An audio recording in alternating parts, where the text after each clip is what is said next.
I'm Yuri. I'm Jacob. And we're going for a drive. 2019 Hyundai Elantra GT. N-line, Also the i30 not N. in Europe. Yes. North America does not get the i30N, and I am disappointed.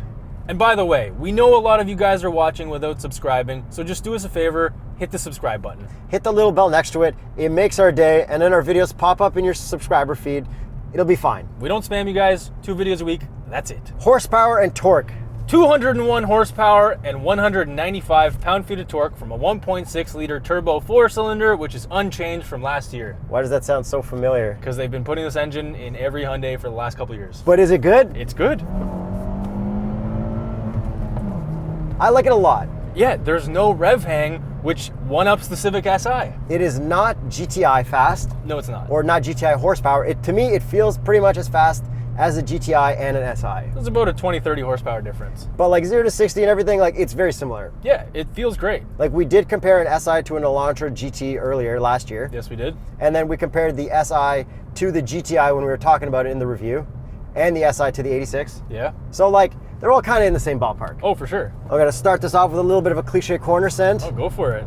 We've Man, this thing actually grips. Yeah, we've been playing a lot of Gran Turismo Sport with a lot of front wheel drive cars and stuff, slower ones, and I feel like I'm getting better at normal driving from that. I think you probably are. Like, you're really sending it. And it's like, it's a lot of fun. Like I actually really like front wheel drive now. So this is actually completely changed in terms of like suspension and all this stuff. There's a bunch of different changes, engine mounts and all that kind of stuff. So it does handle better. From the Elantra GT last year. Sport. That was not the N-Line. That's right. Because we didn't have the N-Line last year. We had the Sport. Yeah, which I remember really liking as well, because it did have red seatbelts as well. So there's no longer a Sport model. This is the Sport model. It's just called the N-Line. And they actually made more changes, which is great, because it's not just cosmetic. Hyundai is taking a line out of the Ford Edge ST book, taking the Sport model and switching it over. Yeah. And so let's talk more N-Line stuff.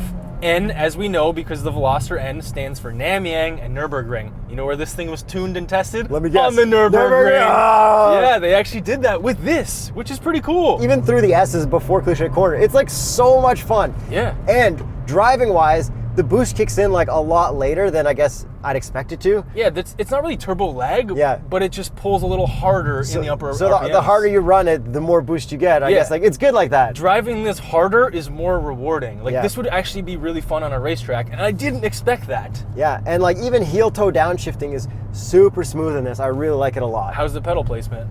100% fine for my feet. It's pretty good for my feet as well. And we've got cool like aluminum style race pedals. Yes, we do.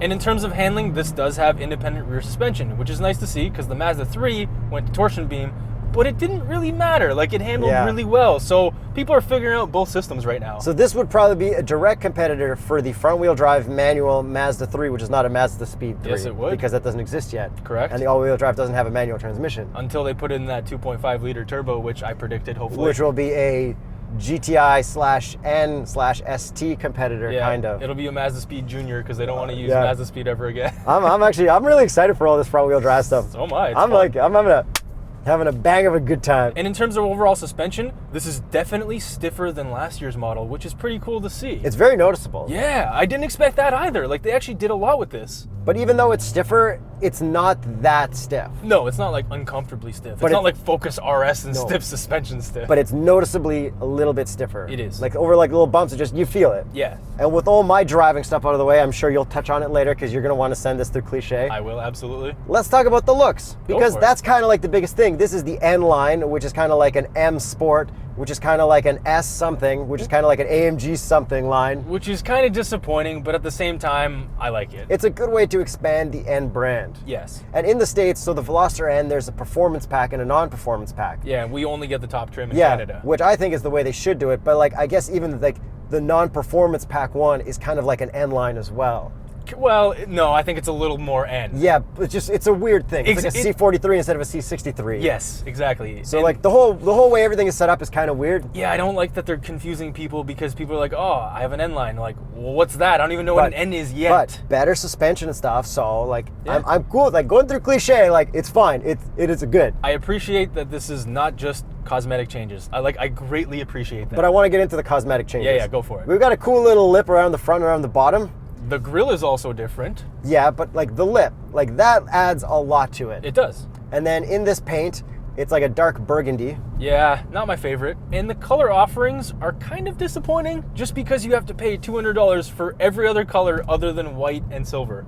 But what I really like is how they've got the kind of black area down at the bottom, at the front and the back, to go against the burgundy or whatever color you pick this car, and I think it makes it look a lot more sporty and aggressive. Yeah, it's just not that aggressive. Like, it's not like a real N, which is a little bit disappointing. I feel like they could have gone up like one notch. But like, how aggressive looking is the i30N compared to this? Pretty aggressive, but Is it though? Like a little bit. It's like it's You kind know of what? the same but a different color. I'm gonna have to pull a Yuri on this one. It's the color. It's that N performance blue that really seals the deal for me, with the red on the outside as well. So like, I feel like they should make an N line color.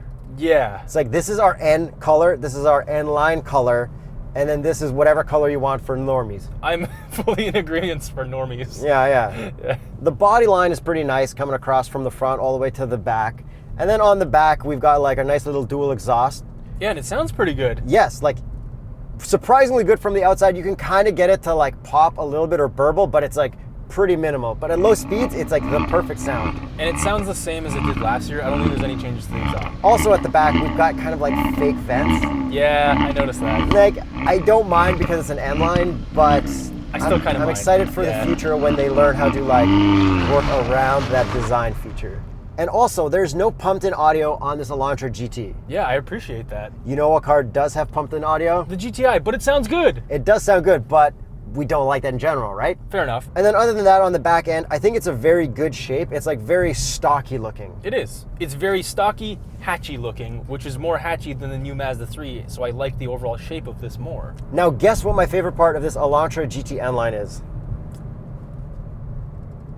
It's the amber running lights. Yeah, I should have guessed that. They're avoiding the way most people do like cool DRLs or whatever like they did on the Veloster. Yes. And instead, they just got the big orange in front. It's different, which is cool, and Genesis and Hyundai is now doing that, so I appreciate that. Because like, I remember seeing like old 90 Civics, my buddy got those like JDM lights on the front. He's like, yo, this looks so sick. I'm like, I didn't really care back then, but now I see it looks cool. And just like your old Lexus. Yeah, exactly. So like, I think that's pretty cool. And then the headlights are pretty normal. Like, they're not super LED or anything. And you know what stands out the most about the new Kia Telluride? The headlights, because they're amber, and they're just these gigantic square things. Yeah. Amber's kind of getting cool. Yeah, it's good. It's interesting. How about the taillights? Taillights are really nice, like styled perfectly for this. Normal, good taillights. And the wheels look really good too. They are exclusive to this one. I think they look better than the ones last year. And what is the Continental recommended tire? The Continental Pure Contact LS. And I guess now it's time for you to drive. Launch control. There's no launch control. There's left and right foot control. This is a lot of fun. It is. Power-wise, completely appropriate, adequate. Does it not feel very similar to the SI and the GTI for straight line power? It does. It feels similar. I feel like it's a little slower than the GTI. Okay, but if you have to say, I feel like that means you're not 100% sure, which means it's in the same ballpark. Fair enough. Which is a good job for the N line. It is. And by the way, a lot of people call me out. They're like, you just don't like Volkswagens and you like Hyundai. To be honest, my preference, I do enjoy my time in Hyundais more because of the infotainment stuff more, but I do really like Volkswagens and I really had a good time in the GTI. Yeah, we provide you with our unbiased opinions, but then our subjective opinion on whether we like it or not. Yeah. That's like, it. So, you know. I like Hyundais too. I like Volkswagens We're too. not getting paid by anyone. Yeah, we've made this point very clear. We do not accept money from any manufacturer. Watch companies, yeah. shoe companies, Exactly. camera companies. That stuff's cool. Not manufacturers. Not manufacturers. Tires, yes. Yeah, love tires. Not manufacturers. We will not take any money from them. And if they advertise on our YouTube ads, we can't do anything about that. Yeah, whatever. We can't control YouTube ads. Moving on to Cliche Corner, because I gotta send it into this now. Yo, heel toe downshift. Heel toe downshift. And send, wow, this thing, I'm genuinely impressed. This handles really well. The steering is the first thing that I noticed. I feel like they did something with the whole damn chassis that the turn-in is like... Dare I say, playful. Direct. Yeah, playful and direct. No, but like, genuinely, this is really good, and I didn't expect it to be that much better than last year's. I'm sorry for anyone that got the one last year. This is better. you just point it where you want to go and it just goes, and the steering even feels a little heavier, if I recall correctly. But anyways, the weight of it is really good. It doesn't feel like you're fighting front wheel drive to make it do what you want. It feels like you're taking advantage of its own front wheel drive system. You know what I mean? Like, yeah, this is fantastic. Like, it's front wheel drive and I understand this. Now it's front wheel drive and how do I tame it? Yeah, exactly. And the transmission also feels great. Like, you know exactly what gear you're in. There's no issues. It's not like that Civic Si metally feel. It's kind of along the lines of like that rubber mallet kind of feel with the GTI. But there's no problem. There is a problem with it. What's that? Armrest. Oh, you have a problem with it. I don't. Okay, I got used to it. However, no other manufacturer besides Kia, Hyundai, Genesis puts an armrest at the same height as a shifter. That's not anything anyone else does. You're right. Stop. But keep offering manual transmissions and we're good. Now let's get into the interior then. Go for it. Steering wheel. Love it. It's perforated leather. It feels great in your hands. And again, the steering wheel feels great. It's kind of like the Veloster N. I think they just ripped it right out. It does remind me of that. Got rid of the two N buttons. Yeah, and maybe they even left that N badge because we actually do have an N badge, not an N line badge. I would prefer to say N line, but I get like, you know, on the M Mercedes cars, like the appearance ones, they don't get rid of them, but like M line. No. So like they're just playing ball. You mean BMWs? Yeah, that's what I meant. What did I say? M Mercedes is what I heard. God. I know that the comments are gonna kill me. I gotta leave that in. Yeah, though. we gotta leave that in. That's a good one. I live by my mistakes. That's why I'm looking for a prowler. Okay, so back to this armrest.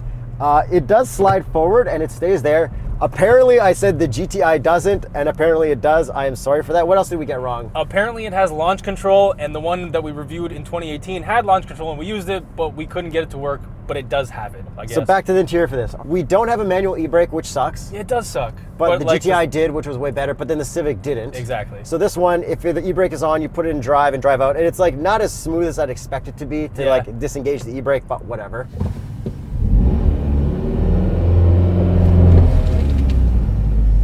Exactly. It's not whatever. Whatever. At least it's not piano black. Yeah. So in the e-brake section, what's cool is now we have room for a cell phone, and it actually fits a 2019 modern day cell phone. Oh, really? One of the first manufacturers to actually do that? Yeah. No, there's some other. More interior stuff. So the shifter is an N shifter. It's got the little thing on it. It looks pretty cool and it feels good. Yeah, the nice little red line on it. But it does have that little pinky issue where you gotta keep your pinky in there. See, this one's lower, so I don't mind. No, it's not that it's lower. It's because your arm needs to be on the armrest, so you need to grab it like this. You can't grab it sideways, so your pinky doesn't get in the way. Yeah, maybe. I did the math. All right, fine. But you know, shifter's good. We've got like buttons next to it, heated seats, heated steering wheel. No cooled seats in this. Yeah, unfortunately, but you can get them on the upper trims. Let's see if it fits a small cup of coffee that I just pulled out of it, because it just fits perfectly fine. And then we got a little cover here, which is like, oh, that's pretty nice. I don't know, whatever. And let's talk about the visors. Let's see if they pass. Oh, yo, it's got a little fold out. I don't know. 3, 2, 1. Fail. That fail. Disappointed. Maybe next year with the real N, if that real one comes. It's never coming. It's not coming. Maybe it will. It won't. He said it won't. Pretty sure the guy said it won't. We did talk to Albert Bierman at the Veloster N event, and he said because this chassis is stiffer, that's why Europe and other places get this, because our roads suck. So that's why we get the Veloster N. Yeah. But then that also got me thinking, so if they brought the i30N instead of the Veloster N, and like called it the Elantra N or whatever, like how many Velosters are on the road now? Like tons of old Velosters. That's like a Mazda 3 of today's age. Okay. So like a lot of people stick with that brand and they're cool with it. If they brought the i30N or changed it up, I don't know if as many people would buy the N models. But there's so many people in Elantras. Yeah, but not Elantra like this. Yeah, I guess. It's the four-door Elantras, which has been updated from this style. The four-door sedan Elantra isn't even this Elantra. I know, and I don't really like it. So it's like what is going on? But then there's like the new Sonata with like the headlights that like come swooping up. Which that looks incredible. Oh, I can't wait to drive that. We got a little off topic. Let's talk about this interior some more. Save it for the podcast. Yeah. Steering wheel buttons, better or worse than the GTI, Civic Si, and Mazda 3? Better than all of them. Exactly, guys. It is. They're the right size. You don't miss buttons. You don't press things by accident.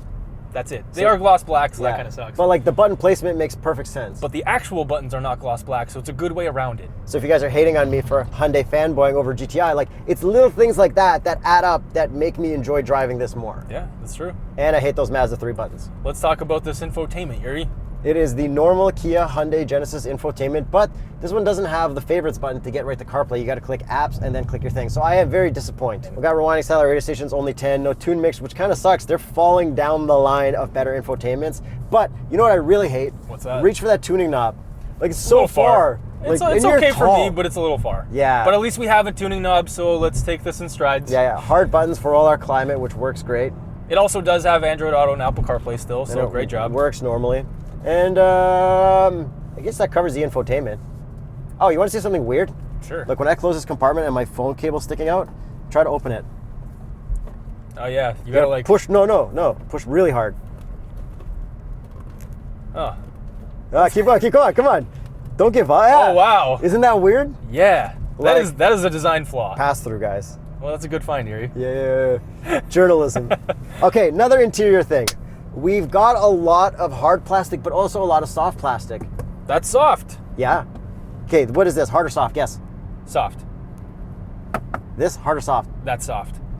Okay, so that was hard, that was Yeah, soft. we got All right. a lot of variations, even though it's all dark. And what's cool is we've got little red trim around the vents. And it's this really nice red kind of satin chrome. Yeah. Like, it's really classy. It matches the seat belts, because these are like darker red. Yeah, and by the way, we do have red seat But I belts. could use a lot more red in here, to be honest. little bit more I think would the be last nice. year had like around the keyhole and stuff. I think you're right. And around the gauges would be cool too. Yeah. By the way, gauges are very plain, like the plainest Hyundai Kia Genesis gauges you could possibly do, but they're clear, so it's fine. Yeah, exactly. No issues, nothing special. Now for one of my favorite parts of the interior. Let me guess, the seats. Yes, so we've got carbon fiber patterned seats only along the sides with the red piping. So here's my next theory about cars in this segment, is that they need to have a gimmicky seat What do you mean? pattern. Oh. Okay, so this has this carbon fiber, right? Okay. What does the Volkswagen GTIs have? Clark cloth. Clark cloth. And then what does the Civic Si have? Carbon fiber-ish. Yeah, so it's like their approach was, let's take the carbon fiber thing and make it better. Okay. So do you think, I don't think Mazda has anything yet, just nice seats. Yeah, well, now they have red leather. Okay, so yeah, theirs is like that red leather. Okay. And white. Yeah. So what do you think of all those is the best seat? Do you think this beats the GTI Clark cloth? No, it's not cooler. It's not cool? Okay. It doesn't stand out as much. It's really nice Yeah. once you see it, but it's not cooler. For me, these seats are just as comfortable, I think, as the Mazda 3. Yeah, these are very comfortable. These are more comfortable than the GTI seats, but the GTI seats are slightly more race car, more bolstered. And then Civic Si, I think these are about the same as well. Okay, back seat room. We both fit behind ourselves. Yeah, very respectable back seat room. And the panoramic sunroof goes all the way to the back. You know I'm a fan of big panoramic sunroofs, right? Yes, I do. Every time we're in any of his cars, he always has the sunroof closed and I always open it when I get in, and he hates that. Yes, this is true. Okay, Mazda 3, they had a small sunroof, I believe, right? Yes. The GTI Rabbit Didn't have a sunroof. does not come with a sunroof. Correct. This has this. Yes, it does. This is very impressive. And then the Civic Si, I think, just had a normal little sunroof. I don't even remember. Yeah. The 86 didn't, and the Civic Si did. Okay. So there's our sunroof comparison of the whole squad. Box test. So it did 9, just like last year. It fits 9 boxes, but we're just going to show you the Patreon boxes. And if you want to watch early videos before they go online, because we have a scheduled day we have to do it, patreon.com/TheStraightPipes. So overall, this is a great car, vastly improved from the one last year, and I actually really, really like it. Yo, it's much better than I expected, and I really like the looks too. It's subtle looks, but I like it. A little too subtle for me, but I understand it. So here's the thing. I like the looks of the Veloster Turbo more than I like the looks of this. However, I like everything about driving this more than I liked about driving the Veloster Turbo. Yeah, this is just a better car than the Veloster in general, which is why I want this in a real N. And what this has that the Veloster doesn't, and the rearview mirror, you can actually see through the back, where the Veloster has that weird thing which screws all that up. Yeah. Okay, so let's talk about the price. $27,199 for white or silver. Any other color, you gotta add $200. Canadian. Yes. I don't know, I think that's pretty all right, especially considering the competition Yeah, this is a great price. It beats the Civic Si and the GTI for price. with the similar options. Yeah, and similar performance. Yeah. I'm just excited for all of the new N-line models and Yeah. all the new Ns. Like, we're actually gonna get a Conan, which I predicted in the Conan Yo, review. G70N, you think they'll go with that? They have to. Apparently, Albert Bierman has said that the chassis can take much more power and be able to actually be a real N model. Well, Stinger didn't go with N, they went with like the GTS drift mode thing or The whatever. GT line, and now there's GTS. Yeah. So let us know in the comments below, where does this fall in line with the GTI, the SI, the Mazda 3 front-wheel drive, all-wheel drive, and anything else you can think of. Don't forget to subscribe, hit the notification bell, Patreon.com/TheStraightPipes, and join our YouTube membership. check it all out. And Teespring. Yes. Merch. Merch. Merch buys us Prowlers and Raptors. Yes, it does. So does Patreon. All of it does. Even just watching. Yes, For especially free. watching. Watching is the best. Just Yeah. watch. Free videos. I'm Yuri. I'm Jacob. And we're going for a drive.